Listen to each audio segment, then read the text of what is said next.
Welcome to the heart of Europe, where Germany stands at the crossroad between the French ambitions to the west and the Russian expansion to the east. This precarious position begs the question, can Germany navigate the pressures of its powerful neighbors to force its own destiny? Join us as we uncover the strategic moves that could define Germany's roles in the continent marked by rivalry. The German RP series. Top secret. 1 a.m. Germany. Somewhere in Berlin. Welcome everyone. I have called this meeting because tonight marks a critical turning point for us. We are here to ensure that Kaiser steps down peacefully and to set a new course for Germany. As it stands, the great German Empire had been under tight rein for too long. It's time for change. We're on the brink of a new era where our nation can truly lead Europe. We face the obstacles from the French, who blocked our rise with their actions in Africa, and on the sprawling, slow-moving Russian Empire under Tsar Nicholas II. But these aren't just challenges, they're opportunities for us to rise, to prosper. So let's plan our path to greatness together. We need a great Germany that will be free from the shadows of the past, leading boldly into the future. Tonight, we set the stage for the resurgence of a stronger, united Germany.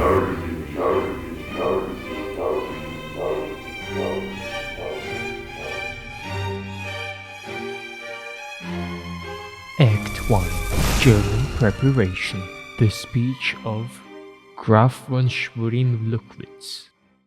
Ladies and gentlemen, fellow citizens of our great nation, today marks a historical turning point for Germany. We stand here in the heart of Berlin to proclaim an undeniable truth. The era of the monarchy, that relic of the past, had come to an end.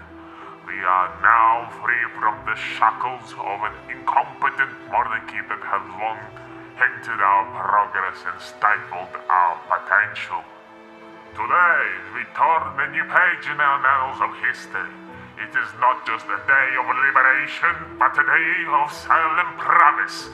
We face challenges, not just within our borders, but beyond them. Neighboring forces, made in friendship and diplomacy, but not always align with our path to prosperity and security. Thus, we must be diligent, strategic, and prepared. While we seek peace and cooperation, we will also prepare to defend our sovereignty and our future against any fundamental threats that lurk in the horizon. Moreover, today heralds the dawn of the new industrial era for Germany. Our industries, once bound by old constraints, will now forge forward, powered by innovation and new technologies. We will harness the ingenuity and the resilience of the German spirit to propel our factories, our workforce, and our entire economy to heights never seen before. Imagined. Our commitment to this new industrial revolution is unwavering, and together we will see Germany not just participating in the future, but leading it. So let us stride forward with unity and purpose. Let us embrace this new freedom and responsibility with the courage that we have always defined us. From today, I, Hans Graf von Schwerin-Luckwitz, renew Germany's pledge to its people, a pledge of progress, security, and prosperity. Together, we will build a Germany that is not only free from the past, but also strong and visionary enough to craft a remarkable future. Thank you, and long live our renewed nation. Guten Tag, my dear friend August. As you're the Minister of Economic Development, it is imperative that we discuss our strategic plans to fortify Germany against potential disruptions, both from within our borders and beyond. Remember this. Given the possible volatile political landscape, we must ensure our national interests are resilient and ready to meet any challenges. I propose that we focus on maximizing the output of our civilian factories by implementing a strategy centered on concentrated industry. We can significantly enhance our production capabilities. Estimates suggest that this approach would boost our factory output by approximately 10%. This increase in efficiency will be critical as we prepare for the uncertain times ahead. August, you must understand that we are surrounded by enemies. To the east we have the relentless Russians, and to the west we have unpredictable Frenchmen. A strong front line requires a dependable and robust rear.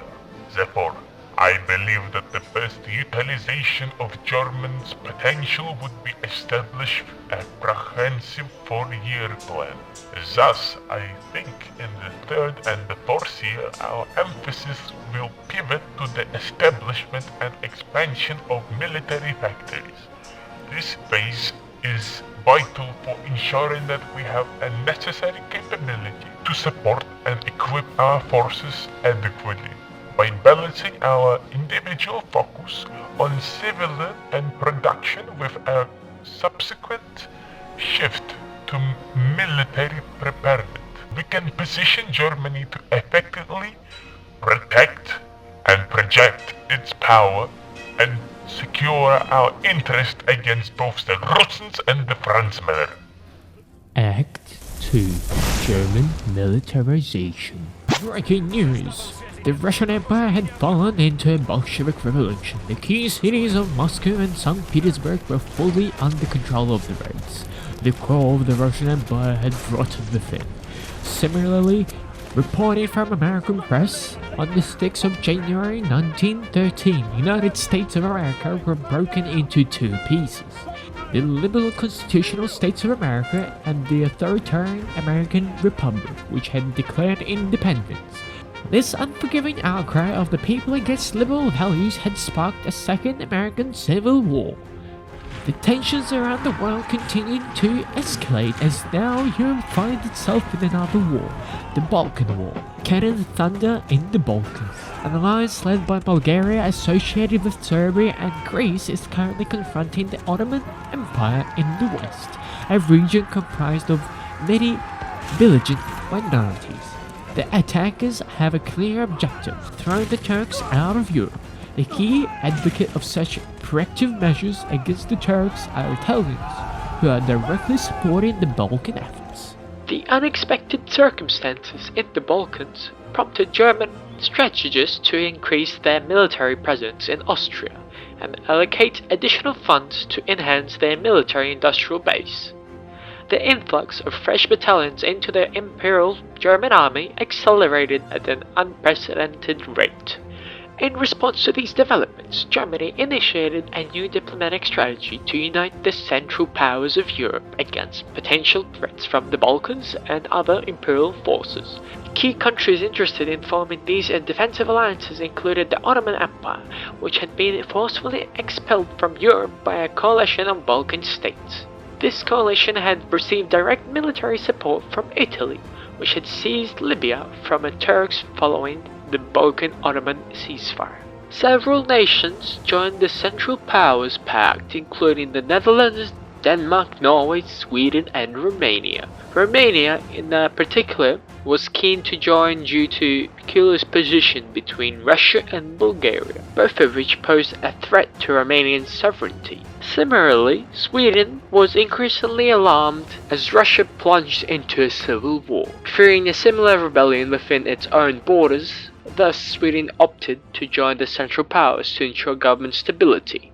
Following the Romanian association into the pact, the Romanian delegation immediately began negotiations regarding the Austro-Hungarian province of Transylvania, which had a significant Romanian majority. Austro-Hungary faced considerable internal challenges, with a rising tide of separatist movements among its various nationalities, especially after the Balkans' successful push to expel the Ottomans from Europe. These movements threatened the stability of the empire, with growing calls for independence and autonomy. Recognizing these pressures, Austro-Hungary saw the transfer of Transylvania to Romania as a potential stabilizing measure. By ceding this territory, they hoped to reduce internal tensions and perhaps avert the intensifying separatist demands. The German Empire supported a peaceful resolution to this dispute, understanding that a more stable Austro-Hungary would strengthen the Central Powers alliance. However, the land transfer also carries risks. The redistribution of territories could exacerbate the existing tensions and possibly spark further unrest within Austro-Hungary. There were concerns that such concessions might embolden other nationalist movements within the empire, potentially leading to internal conflicts or even civil war. Despite this risk, Austro-Hungary agreed to transfer Transylvania to Romania in exchange for continuous payments over 10 years. This agreement highlighted the unity and resolve of the Central Powers to address internal and external threats collaboratively while managing the delicate balance of power within the ranks. The Russian Red Revolution have ended in a failure for the Bolsheviks due to a lack of widespread support. The Imperial Russian Army managed to retake both Moscow and St. Petersburg, quelling the uprising. Key revolutionary leaders including Lenin, Trotsky and Stalin were executed, bringing a decisive end to the rebellion. This brutal suppression restored relative stability to Russia, removing the immediate threat of civil war and allowing the Russian Empire to reinforce its attention on external threats. However, the revolution left the Russian military severely weakened, under-equipped and underdeveloped, further complicating their ability to respond to future conflicts effectively. The instability in Europe reinforced the German strategists' belief in the necessity of mobilizing industry and continuing the enlistment of new personnel into the Imperial Army. Germany's industrial plan was continuing progressing, gaining more output over time. As industrial capacity in the western provinces reached its limits, production began to shift eastwards into the Prussian region. German war production centered around mass firepower, utilizing extensive artillery barrages as a main catalyst for advancing into enemy territory. The standard German division was comprised of 12 infantry brigades, 3 artillery batteries and 3 cavalry units, creating a division capable of supporting a front line width of 35. The first German army region was established, comprising of 5 field armies stationed along the border with the Russian Empire. This new army region was still undergoing training to achieve operational proficiency. Tensions in Europe continued to escalate, with the Balkan region remaining the vulnerable underbelly of the Austro-Hungarian Empire. On July 1st, 1914, Archduke Franz Ferdinand was assassinated by the Serbian nationalists, sending shockwaves throughout the continent. The streets of Vienna buzzed with outrage and the thirst of retribution. In the dramatic response, Austro-Hungary issued an ultimatum to Serbia, demanding impossible concessions to suppress anti-Austrian sentiments and allow their unprecedented control over the investigation. The ultimatum was a clear pretext to war, a final move to assert dominance. When Serbia refused to meet all the demands, it was like lighting a fuse. Austro-Hungary declared war on Serbia, and soon the conflict began to spread across Europe, threatening to plunge the world into chaos. Germany, bound by its alliance, stood at the ready. German policymakers knew that they were on the brink of a conflict that would reshape the world order. The inevitable of war loomed large. The question was no longer if, but when the first shot would be fired. The gears of war began to turn, heralding the dawn of cataclysmic struggle that would soon engulf all of Europe. Act 3.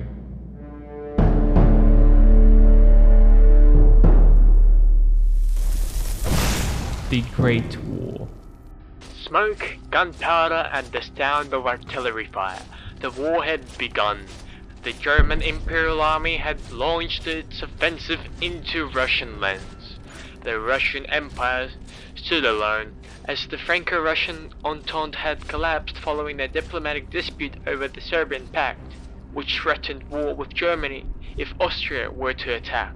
Consequently, the Russian Empire faced the conflict in isolation, further weakened by its own instability and dysfunction.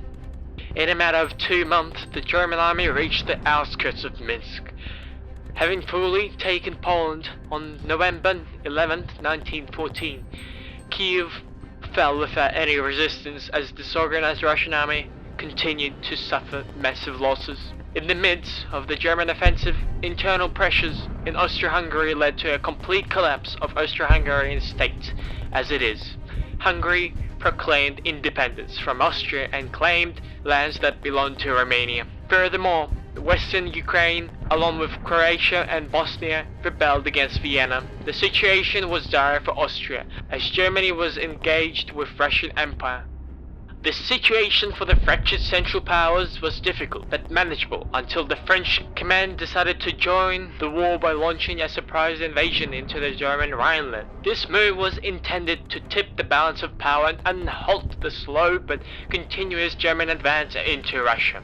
Germany was not prepared for such a bold and outrageous attack. The initial French assault took the Germans by surprise, as divisions of French troops advanced rapidly, crossing into Rhineland with overwhelming force.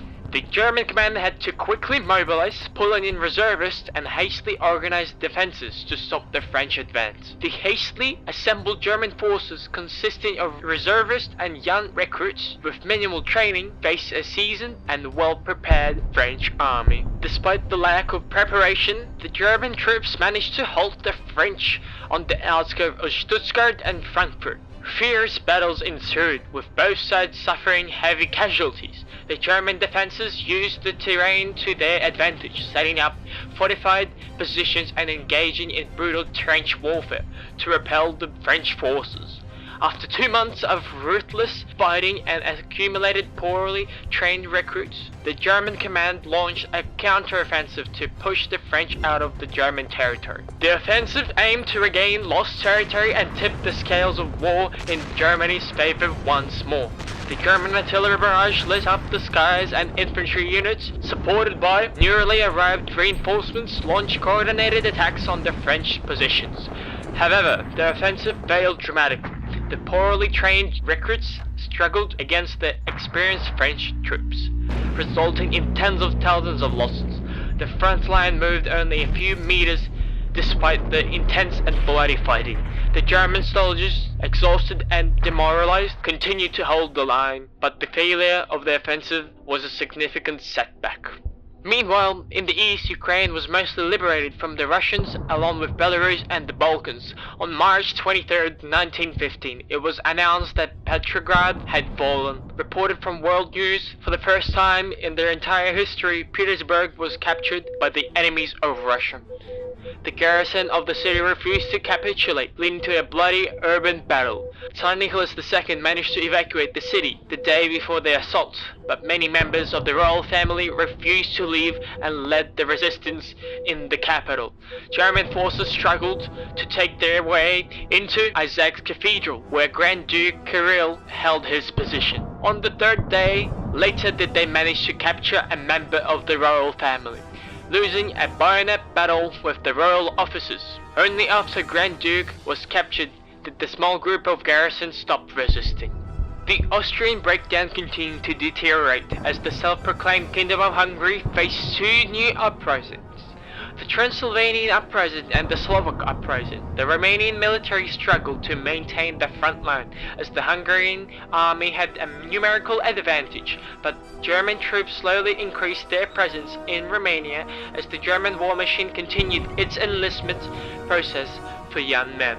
Eventually, Hungary capitulated with a swift German advance into Budapest, slowly turning the tide of the civil war against the separatists. In addition, Serbia declared full capitulation. as it was clear they were decisively beaten on the front lines. The German advance continued further into Russian lands, reaching the Ural Mountains. It was already clear, both to the Russians and the Germans, that the war was coming to an end. However, to the German surprise, Nicholas II was unwilling to surrender or sign any peace deals. After multiple attempts, it became clear that the only possible way for Nicholas II to immediately sign the papers was to launch a naval invasion of Vladivostok. The plan was executed swiftly, using the stationed garrison on the Chinese port occupied by the Germans. After successful invasion, the Russian Empire capitulated.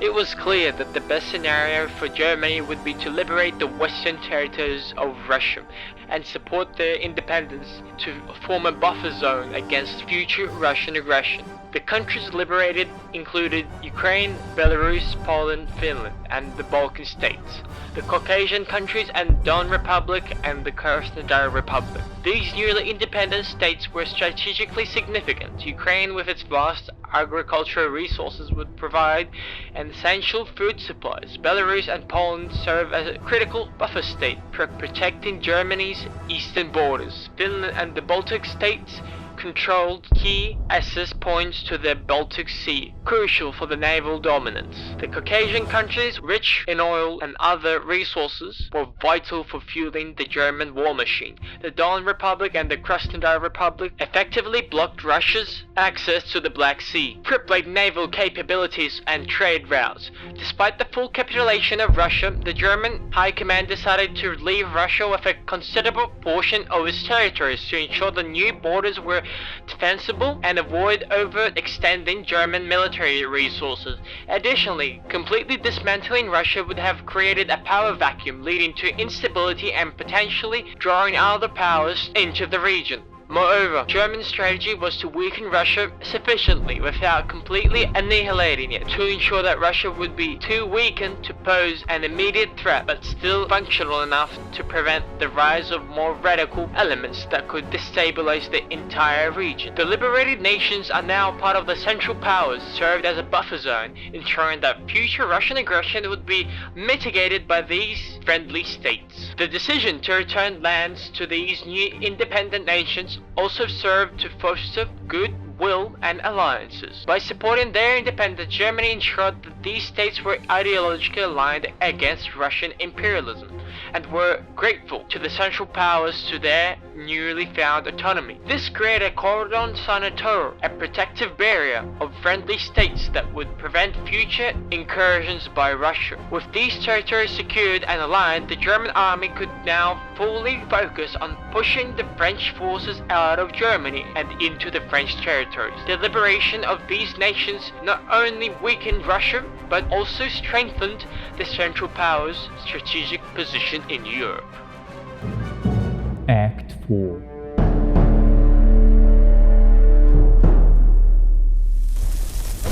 The Western Front.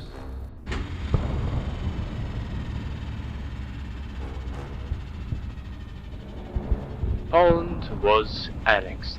This deliberate measure by the German War Command aimed to expand the German industrial military complex further eastwards and possibly shift to relocate the industry from the west to the east. Furthermore, the German stockpile of small arms, artillery, and most importantly, infantry equipment was in large deficit, as the German offensive into Russia had been a costly campaign. In addition, Italy had joined the war against Germany, which was not a plausible situation for the Germans, as a fresh Italian army would possibly prolong the war. Greece also joined the conflict, united with France and Italy against Austria-Hungary. The Western Front remained contested, and it was Germany's turn to effectively plan a new offensive to defeat the French forces. The plan was set and ready. The German army committed millions of men to an offensive aimed at crippling the enemy. It was clear that this positional war could only be won with superiority in firepower and manpower. The German command focused all efforts on grinding down the French troops until they could buckle under the pressure. On December the 2nd, 1918, the German offensive commenced. Millions of German soldiers started their assault on the French positions in order to break their formations. Fierce battles ensued over the next 2 months. The front line remained static and the success seemed elusive until the now famous push to Basel. German soldiers pushed the French over the river to Strasbourg and continued along the river, aiming to outflank the enemy forces holding the Stuttgart direction. The opportunity arose as the French front line broke. The German forces pushed southwards, exploiting the precarious position of the French forces, effectively paralyzing them. The capture of Basel was a key turning point for the French, as it enabled the Germans to encircle French troops in the west and continue to develop the direction with further pushes while the enemy was disorganized. The second phase of the German western campaign unfolded as the German division pushed the French from the north and the south, effectively encircling units bogged down in the fighting in Alsace-Lorraine. This was the end, a national disaster for France, as this encirclement trapped over 300 to 500,000 soldiers. It was a direct definition of a military defeat in its purest form.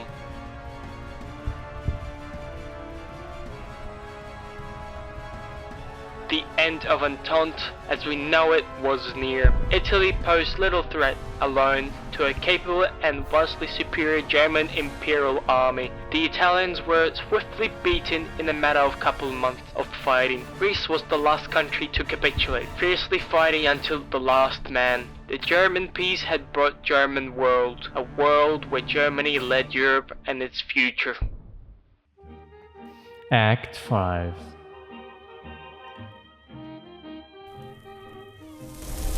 A new era. The guns fell silent, and the echoes of war began to fade.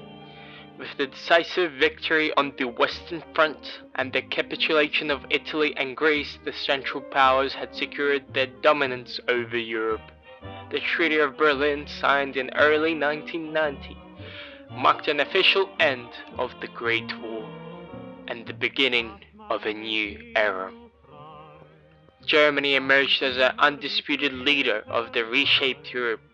The annexation of strategic territories and the establishment of a buffer state ensured long-term security and stability. The liberated nations of Ukraine, Belarus, Finland, the Balkan states, the Caucasian countries, the Don Republic and the Krasnodar Republic now formed a ring of allied states, providing both resources and protection against any future threats. The war had been costly, but the peace that followed promised a new world order, one where Germany led Europe into a future of prosperity and strength. The German Imperial Army, having proven its might on the battlefield, now turned to the task of rebuilding and securing the new German world. As Europe began to heal from the wounds of war, the vision of a united, powerful continent under German leadership started to make shape. The sacrifices made were immense, but they paved the way for a lasting peace.